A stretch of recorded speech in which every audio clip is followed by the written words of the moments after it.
Bonjour, bienvenue dans la série sur le spin.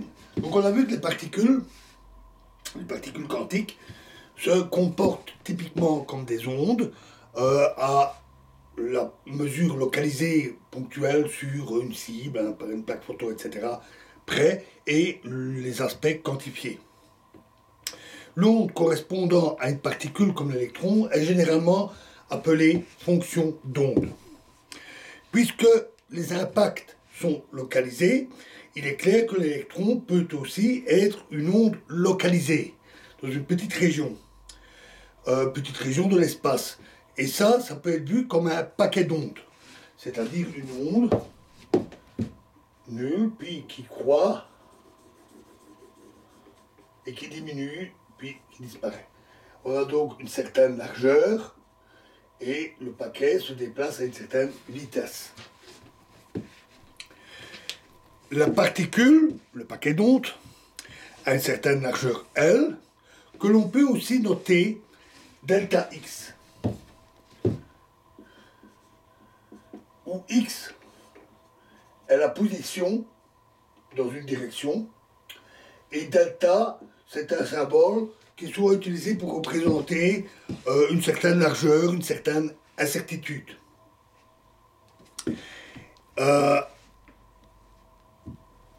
Et ce delta X représente ainsi une certaine incertitude sur la position de la particule, puisque cette position n'est pas tout à fait précise.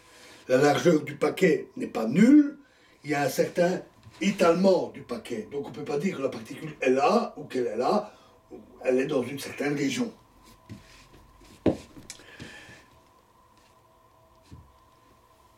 Une onde de longueur d'onde précise et de fréquence précise est une onde sinusoïdale, c'est-à-dire une onde qui oscille comme ceci, de manière strictement régulière.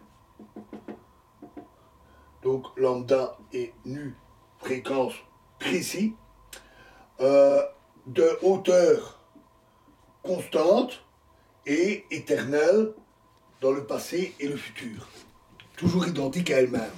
On parle aussi d'onde monochromatique. Évidemment, une idéalisation, rien n'étant jamais éternelle. Ici, ce n'est pas le cas d'un paquet d'ondes, et en particulier, il est difficile de dire où commence et où finit exactement le paquet d'ondes. Et on montre facilement que dans ce cas-là, la longueur d'onde ne peut pas être précise. En particulier dans le cas extrême où on n'aurait qu'une seule bosse. Dans ce cas-là, comment savoir quelle est la longueur d'onde? Si on prolongeait l'onde, elle pourrait être comme ça, ou bien comme ceci. Sa longueur d'onde pourrait être très large ou très petite. Il est impossible de connaître la valeur exacte de la longueur d'onde. Les calculs mathématiques, la théorie mathématique de Fourier, qui est vraiment la théorie des ondes sinusoïdales, montre que les incertitudes sont telles que l'incertitude sur la position fois l'incertitude sur la longueur d'onde est toujours supérieure ou égale à 1. On note comme ceci. Supérieur ou égal à 1. Et ce, quelle que soit la forme du paquet d'ondes.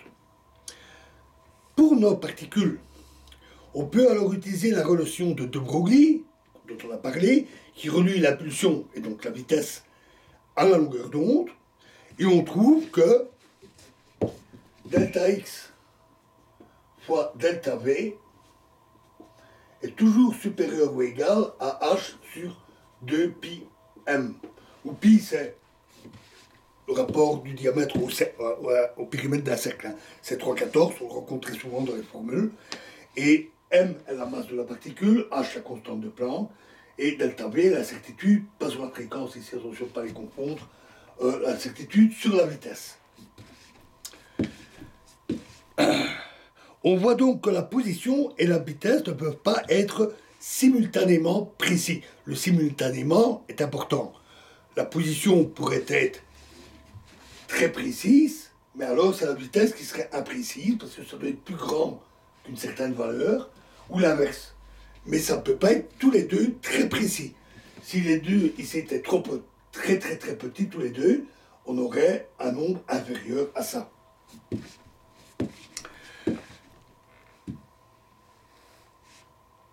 Il y a donc forcément une certaine incertitude. Alors notons que l'incertitude minimale est très très petite, simplement parce que la constante de Planck, H, elle-même a une valeur extrêmement petite. Et c'est pourquoi on ne rencontre cette limitation que pour des masses M très petites. Ce n'est que si la masse est extrêmement petite que, au dénominateur de cette fraction, que le nombre ici devient notable. Pour des grandes masses, comme une pomme, une chaise, un homme, cette valeur est infinitésimale. H sur 2πm vaut pratiquement 0. Et par contre, pour un électron, qui a une très petite masse, cette valeur est notable et on doit le prendre en compte. Et pour un photon, pour la lumière, c'est encore pire, sa masse est nulle, et ça exacerbe encore plus ces incertitudes, ce qui fait que, sans approfondir les difficultés, parce qu'on entre aussi dans le domaine relativiste, ce qui fait que le photon a vraiment intrinsèquement un comportement ondulatoire. Et ça explique pourquoi, en physique classique, on a tendance à voir de petits objets comme des corpuscules, alors que la lumière a typiquement un comportement ondulatoire, même en physique classique. Les équations de Maxwell de l'électromagnétisme sont celles des ondes électromagnétiques.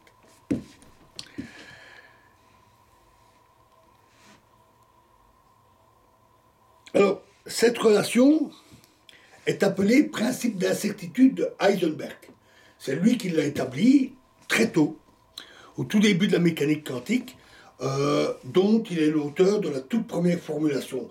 La deuxième formulation qui a suivi, mais qui est totalement équivalente, celle de Schrödinger est beaucoup plus connue, mais en fait, elles sont équivalentes. Et il a établi cette relation très tôt, d'où le nom qu'on lui a donné.